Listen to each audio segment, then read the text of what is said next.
సందర్భంలో కొద్దిగా ఇబ్బంది జరిగినటువంటి మాట వాస్తవం కావచ్చు. కానీ ఇప్పుడు ఉదాహరణకు విదేశీ విద్యను 300 నుంచి 700 పెంచడం కానీ, ఇంటిగ్రేటెడ్ స్కూల్స్లో బీసీకి సంబంధించిన నూతన అప్పుడు హాస్టల్ గురుకులాలు కేటాయించినారు కానీ ఎక్కడ పడితే అక్కడ పెట్టినారు. వాటికి సంబంధించినటువంటి కిరాయిలు కట్టలేక ఖాళీ చేసే పరిస్థితి నుంచి rental payment by quarterly payment రెగ్యులర్గా పేమెంట్ చేస్తూ, మెస్ ఛార్జీలకు సంబంధించినటువంటి బిల్స్ పేమెంట్ చేస్తూ ఆ 100 ఇంటిగ్రేటెడ్ కట్టడంతో పాటుగా బీసీ ఇప్పుడు మైనార్టీకి సంబంధించి ఇతర ఎస్సీ ఎస్టీలకు సంబంధించి ఒక కుట్టు మిషన్ల పంపిణీ కార్యక్రమం జరుగుతోంది.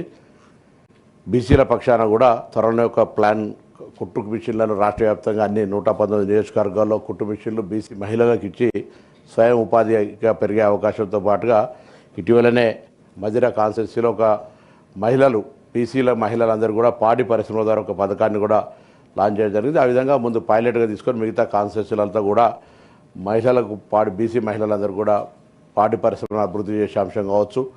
ఏ విధంగా చేసే కార్యక్రమం తీసుకుంటున్నాం అధ్యక్ష.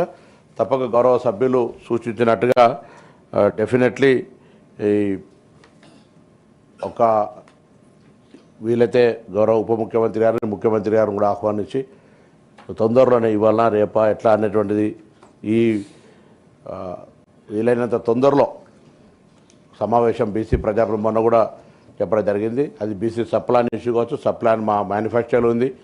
ఒక శాంటిటీ ఉంటే తప్పకుండా కొంత కాన్ఫిడెన్స్ పెరిగి ఇప్పటికే బీసీల పట్ల ఈ దేశంలో అనేకమైనటువంటి నిర్ణయాలను లేదా రిజర్వేషన్లకు సంబంధించి ఒక ప్రక్రియను న్యాయపరంగా అది ఆగి ఉంది. నేను గౌరవ భారతీయ జనతా పార్టీ సభ్యులు ఇక్కడ ఇద్దరున్నారు. ఆ కేంద్రంలో ఆగున్న దాని మీద కొంత ఒత్తిడి చేస్తే 42% అన్ని రంగాల్లో బలహీన వర్గాలకు హక్కుగా వచ్చేటువంటి అవకాశం ఉంటుంది. ఆ ఫైల్స్ అక్కడ ఆగి ఉన్నాయి. కొంత చొరవ చూపెట్టాలని కోరుతూ ఈ కేంద్రంలో బలహీన వర్గాల మంత్రిత్వ శాఖ లేదు. దానికి సంబంధించి కూడా ఒక డిమాండ్ చాలా కాలంగా ఉంది. ఆ బీసీల మంత్రిత్వ శాఖకు సంబంధించి కూడా అంటే మనం రిజల్యూషన్ చేస్తా లేకపోతే రిక్వెస్ట్ చేయొచ్చా డిమాండ్ చేయొచ్చా దానికి సంబంధించి కూడా ఒక చొరవ చూపెట్టినట్టయితే ఒక layer central government state government federal సిస్టంలో అదొక పద్ధతి కొనసాగేటువంటి అవకాశం ఉందనే మాట మనం చేస్తూ ఇప్పటికే డైట్ ఛార్జెస్ను మేము 40% పెంచి పిల్లలకు ఎక్కడ కూడా సరి అయినటువంటి ఆహారం లేకపోతే ఎందుకంటే పిల్లలు లక్షల మంది ఎంజేపీ మహాత్మా జ్యోతిబా పూలే దాంట్లోనే దాదాపు 180,000 మంది పిల్లలు చదువుతున్నటువంటి పరిస్థితులలో మరి బీసీ వెల్ఫేర్ ఎస్సీ ఎస్టీ మైనార్టీలో లక్షల మంది పిల్లలు దాదాపు 10 లక్షల మంది పిల్లలు గురుకులాల్లో చదువుతున్నప్పుడు వాళ్ళకు సరిపోయినటువంటి తిండి ఉంటే వాళ్ళకు చదువు మీద శ్రద్ధ ఉండదని ప్రభుత్వం రాగానే డైట్ ఛార్జ్ డైట్ ప్లాన్ కూడా ఏ రోజు ఏం పెట్టాలనేటువంటిది 40%తో పాటుగా కాస్మెటిక్ ఛార్జెస్ ఎప్పుడో ఉంటే వాటిని కూడా పెంచి ఫస్ట్ ఎడ్యుకేషన్ టాప్ ప్రయారిటీ ఇచ్చేట్టుగా కార్యక్రమం తీసుకుంటాను.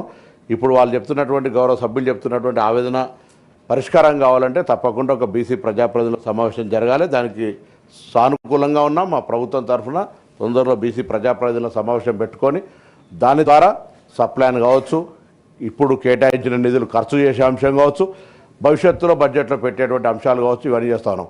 అయితే ఇప్పటికే తెలంగాణ ప్రభుత్వం తరఫున ఇందిరమ్మ ఇండ్ల కార్యక్రమం తీసుకున్నాం అధ్యక్ష. మీ అందరికీ మీ ద్వారా సభ్యులు తెలియజేస్తాం. అందులో అనేక లక్షల మంది బీసీ లబ్ధిదారులు ఉన్నారు.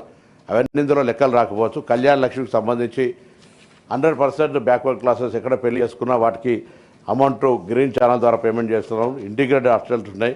కుట్టు మిషన్లు ఇచ్చే కార్యక్రమంతో పాటుగా ఈ విధంగా అనేక కార్యక్రమాలను చేసేటువంటి ఒక ప్రయత్నం చేస్తాను అధ్యక్ష.